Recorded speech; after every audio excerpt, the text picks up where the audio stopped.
video, I'm going to cover the physical therapy exercises that follow after you have trigger finger surgery. So the first exercise is going to go something like this. Grab the base of the finger that you just had the surgery on, and then go ahead and you bend your finger at that first knuckle bend, just like this. You'll do that 10 repetitions, and then what you'll do is you'll move up on the finger and you'll just get the fingertip there.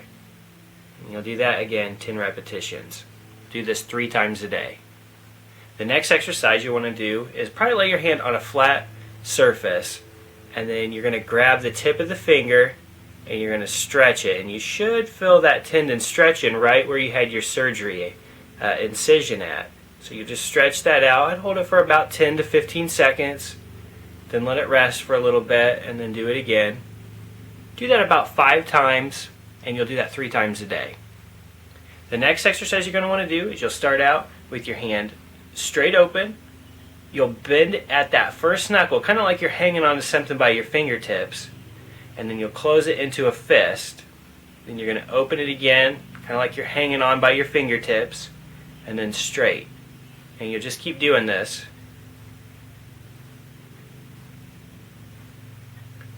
You're going to want to do that about 10 repetitions, again 3 times a day. And the last one is just pretty basic, and it's just opening and closing the hand from a fist to straight open. Again, 10 repetitions, 3 times a day. Now you're going to want to do this for about 3 to 4 weeks. Some people take a little longer, but you're going to want to do it until you feel like your hand is back to normal, just to work out and get that range of motion back. So those are the exercises that you're going to want to do for physical therapy following your trigger finger surgery.